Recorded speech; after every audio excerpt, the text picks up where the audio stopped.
Como revista Factum hablamos con Carlos Palomo, quien es analista informático y en 2018 obtuvo una copia del código fuente del portal que ahora administra el IAIP y desde el cual se filtró información confidencial de los ciudadanos a la presidencia. Ese portal fue transferido por la extinta Secretaría de Transparencia. Tras la reciente publicación de Factum que reveló el desvío de información a la presidencia, Palomo analizó ese sistema.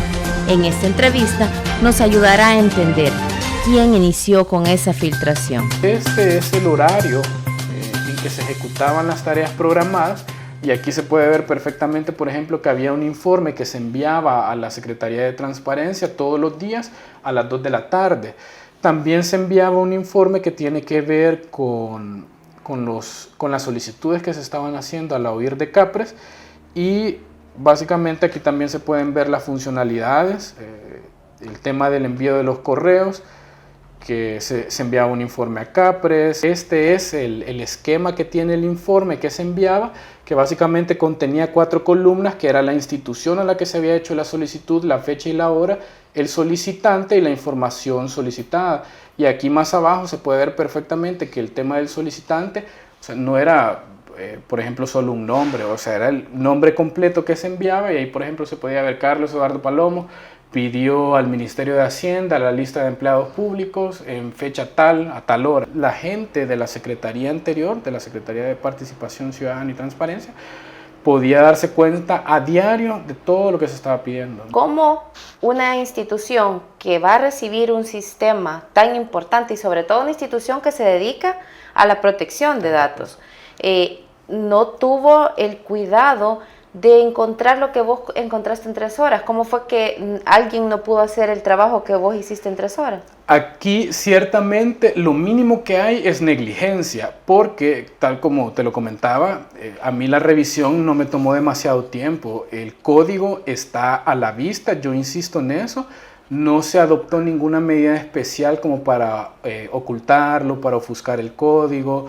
No hubo alguna inyección maliciosa, es una funcionalidad inherente al sistema, está a simple vista, a mí no me tomó demasiado tiempo encontrarlo y creo que aquí hay algo muy importante que resaltarlo. Cuando uno como informático recibe un sistema en donación no va a utilizar software de cualquier tipo y sobre todo si este software cumple funciones de carácter público o maneja datos importantes y trascendentales como son los datos personales de los salvadoreños o por ejemplo, si le queremos poner como dinero al asunto, el tema financiero, si fuera una cuestión de transacciones financieras, lo mínimo que uno hace es hacer una inspección preliminar y de ser posible inclusive una auditoría para asegurarme de que el sistema reúne las condiciones mínimas de seguridad para garantizar la integridad de los datos, para garantizar la protección de los datos de los usuarios del sistema. En este caso, yo no estoy completamente seguro si eso se hizo, no he tenido como a la vista algún informe que me lo haga saber, pero si lo hubo, definitivamente que fue un fracaso porque igual no se alcanzaron a dar cuenta de esto. Si no lo hubo, pues es negligencia manifiesta, lamentablemente hay que decirlo como es. Fue un craso error no haberlo revisado y aquí hay una responsabilidad compartida de los comisionados del instituto que aprobaron utilizar este sistema sin cerciorarse de que cumplía con las condiciones de seguridad mínimas y del equipo técnico informático del instituto que no adoptó las medidas, no adoptó los procedimientos adecuados para garantizar que el sistema fuera íntegro. E insisto, si lo adoptaron, igual fue un fracaso porque los datos al final se filtraron. Entonces aquí definitivamente que había un fallo, como mínimo es negligencia. Habría que ver y si hay alguna posibilidad de que esto sea con dolo, o sea que sí haya habido participación activa del personal técnico del instituto, porque dentro del sistema hay que configurar algunos correos a los que se envían los informes. Entonces aquí ocurre una de dos cosas, o cuando se los entregaron ya venían algunos correos de Capres. Recordemos que hubo personal de la Unidad de Acceso a la Información que se mantuvo después de la supresión de la Secretaría, o el personal del instituto activamente introdujo correos de Capres para que se enviaran los correos nuevos, porque partimos de la base que muchos de los correos anteriores del anterior gobierno desaparecieron. Exactamente. En su mayoría desde que suprimieron la Secretaría de Transparencia. Exactamente. Está ese otro caso. Si se diera eso, ahí pasaríamos de la negligencia al dolo, a la intencionalidad, y entonces ahí se vuelve todavía más grave este problema. La investigación de la Fiscalía en este caso, si es que la inicia, porque el fiscal no ha dicho nada sobre este tema, tendría que ir entonces no solo orientada a qué pasó en el instituto, sino también qué pasó antes en la Secretaría de Transparencia, porque estamos hablando de dos momentos diferentes, pero en ambos se puso en riesgo los datos sensibles, los datos ciudadanos, los datos de todas aquellas personas que se arriesgaron a usar el sistema y a pedir información pública, metiendo ahí su DUI, su dirección, su correo electrónico. Sí, definitivamente la Fiscalía debe enfocarse en dos cosas y concuerdo plenamente. Uno es ver primero quién dio la orden de enviar esos informes en el año 2018 y probablemente en los años anteriores, y determinar responsabilidades penales si las hubiere, que al menos a mí me parece que puede darse lugar, porque es cierto, el oficial de información sí necesita mis datos para procesar mi solicitud, hasta ahí estamos bien. Pero, por ejemplo, no tiene ningún sentido que el secretario de Transparencia tenga acceso a los datos de lo que yo estoy pidiendo en el Ministerio de Obras Públicas, en el Instituto Salvadoreño del Seguro Social, en el Ministerio de Salud. O sea, no debería de saberlos, ni le interesan, ni tiene facultades legales para recabar esos datos. Entonces, habría que investigar al personal de la Secretaría anterior y habría que investigar, digamos, el momento en el que se dio el intercambio del sistema entre CAPRES y el Instituto de Acceso a la Información Pública para determinar si lo que pasó ahí fue negligencia, por descuido, etcétera, o en realidad hubo participación activa del equipo técnico del instituto. Porque aquí pasamos a otra cosa también, que la posición de la actual presidencia, de la Oficina de Acceso y de la Secretaría Jurídica ha sido: nunca pedimos datos personales, pero nosotros tuvimos acceso a uno de los correos enviados por la misma, un personal jurídico de la presidencia, en el que pedían agregar la columna donde está el requerimiento de información. Y según explicabas vos, en esa columna, y tal como lo advirtió el mismo técnico del instituto, el informático, siempre contenían información de los ciudadanos, porque no estaba separada. O sea, siempre ponía en riesgo la información ciudadana. Sí, es que en realidad no tiene ningún sentido que la Presidencia de la República ni ninguna otra institución, hay que decirlo claramente, tenga acceso a los nombres de los solicitantes.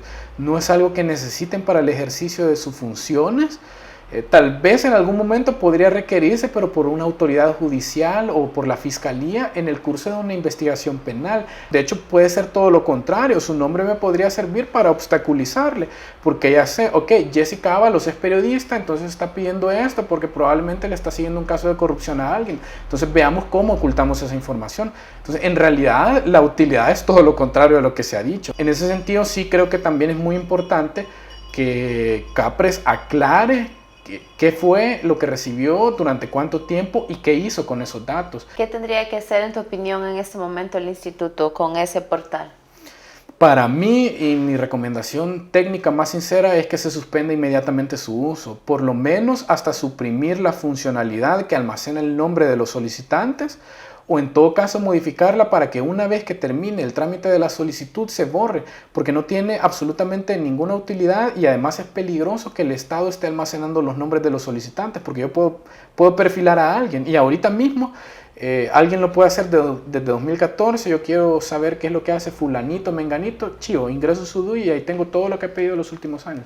Entonces, el instituto debe de suspender inmediatamente y también creo que es urgente que hagan una auditoría completa de ese sistema y también que adopten algunas medidas para resguardar más los datos que se están almacenando ahí, porque como te decía, a pesar de que se hizo una versión pública de la base de datos en la que se suprimió nombre, DUI y requerimiento, igual pude detectar lo que varias personas estaban pidiendo. Entonces hay que adoptar otras medidas, sobre todo en el tema de encriptamiento, criptográficas, para evitar que esos datos se puedan mal utilizar. La otra cosa que veíamos en esto es que renunció el presidente del instituto en medio de todo este escándalo, porque como bien nosotros lo poníamos en la nota, aquí se trata de dos momentos. Del que hemos hablado en el inicio de la entrevista, que los comisionados llaman la falla técnica, y el otro que es cuando paran el envío de esos informes, que empieza la intervención directa del presidente según los correos, las mismas declaraciones de los técnicos, para que se siga enviando reportes a CAPRES, un ente obligado. Entonces, también me gustaría conocer tu opinión sobre ese punto, porque vos has sido usuario del instituto, haces solicitudes por montón. Entonces, ¿cómo ves que si no crees que al final de cuentas, porque ellos insisten que Cárcamo solo autorizó envío de reportes estadísticos, pero ¿en qué manera esto comprometió la independencia del instituto? Sí, vamos a suponer que la intervención del presidente o el expresidente del IAIP se limitó exclusivamente a pedir un informe estadístico. Bueno, no iban datos personales, sí, es menos grave el asunto, pero aún así eso compromete la independencia y la integridad del instituto. ¿Por qué? Porque al final el instituto ejerce como una institución contralora y las instituciones contraloras bajo ninguna circunstancia pueden estar, digamos, teniendo acercamientos para facilitar información a las instituciones a las que van a someter a control. No puede ser que haya una relación de amistad cercana, no puede ser que haya una relación de, mira, te vamos a compartir eso porque no necesitas, te vamos a dar acceso privilegiado, ese es el punto, dar acceso privilegiado a una institución que es sometida a su control por sobre el resto de la ciudadanía. Eso habla muy mal de cara a la ciudadanía, ciertamente uno se preocupa y creo que muchas personas lo advirtieron en su momento y yo voy sobre esa misma vía. Javier Castro, que era que lo decía de Busades, entre más lejos esté el instituto de la presidencia de la República, mejor, porque si no se va a terminar contaminando y eso ha sido exactamente lo que pasó. Se acercaron a la extinta Secretaría de Transparencia, aceptaron un portal, probablemente por la confianza que había, sin mayores medidas de seguridad, y se comprometió la integridad de todos los usuarios, se comprometieron los datos de todos los salvadoreños que estábamos pidiendo información. Sí creo que el presidente, al menos y eso hay que reconocerlo, fue un acto valiente y de dignidad el haber renunciado, porque básicamente dañó la credibilidad del instituto, credibilidad que costó años conseguir, credibilidad que costó sacrificio del personal técnico y hay que reconocerlo. Hay personal ahí muy bueno, muy capaz, que ha hecho un gran trabajo y que es lo que ha hecho al final sobresalir al instituto sobre otras instituciones como el Tribunal de Ética Gubernamental, que yo no he escuchado a nadie elogiar al TEC por su trabajo, a diferencia de lo que sí ha pasado con el instituto.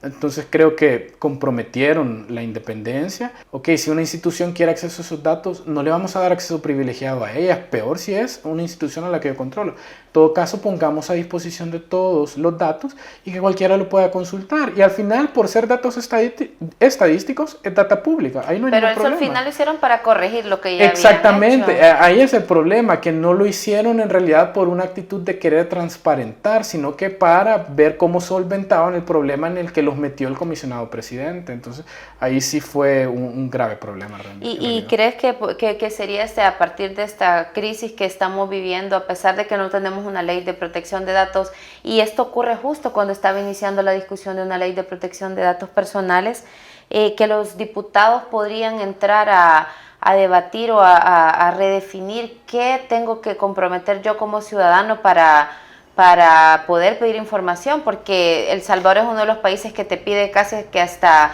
la fe de bautismo para que pidas un dato público.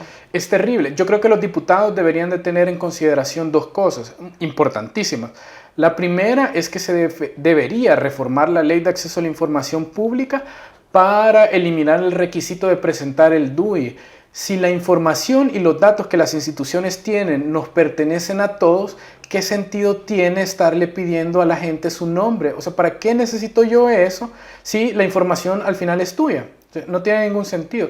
Creo que eso es urgente, sobre todo porque ya se vio que se le estaba dando un mal uso para espionaje. Creo que el equipo promotor de la ley al acceso a la información pública en su momento planteó que las solicitudes fueran anónimas, así como lo es en México, por ejemplo. Pero los diputados decidieron agregarle el requisito y ya vemos que eso derivó en un problema gravísimo. Creo que es algo que hay que corregir. Y hablando sobre el tema de la nueva ley de protección de datos personales, yo al principio era de la idea de que por un tema de costos el IAIP podía asumir la rectoría en el tema de protección de datos personales, pero a partir de lo que he visto, a partir de la actitud de los comisionados de ser un poco negligentes en el tema de la seguridad, a partir de lo que noto de la falta de capacidad técnica informática del instituto, y hay que decirlo claramente, me parece que el IAIP no es la institución adecuada para garantizar la protección de datos personales de la ciudadanía, y creo que lo hablábamos así como brevemente.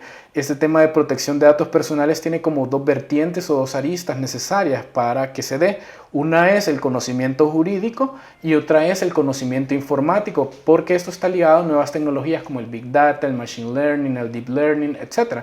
Entonces se necesita personal que maneje ambas áreas.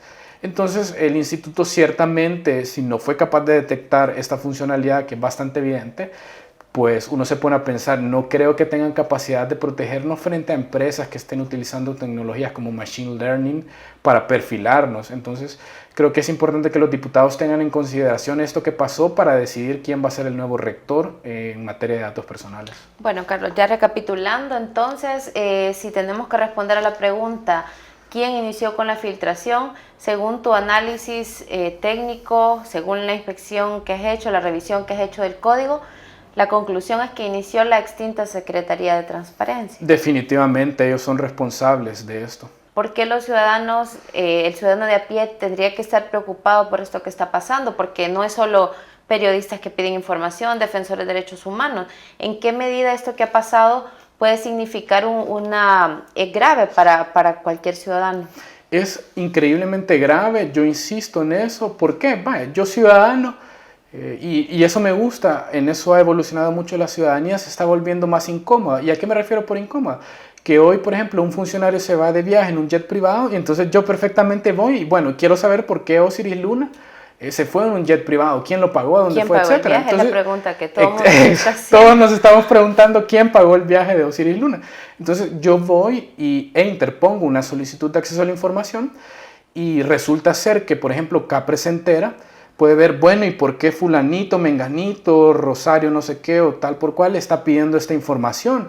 Y entonces yo a partir de eso puedo empezar a trazar y bueno, veo que Rosario, María o José están pidiendo datos a esta alcaldía, están pidiendo lo de la publicidad, están pidiendo en qué se gasta el fondo circulante, etc. Entonces yo puedo empezar a recabar datos de ellos, puedo ir al Ministerio de Hacienda, puedo ir al Instituto Salvadoreño del Seguro Social, puedo ir al Ministerio de Salud, puedo averiguar la condición médica, puedo empezar a averiguar cosas sobre su familia, su pareja, y puedo ir y decirle, mira, fulanito, ¿por qué estás pidiendo esto? Deja de estar preguntando por qué Osiris viajó en un jet privado. Eso es súper grave, y eso es algo que no solo afecta a los periodistas o a los defensores de derechos humanos.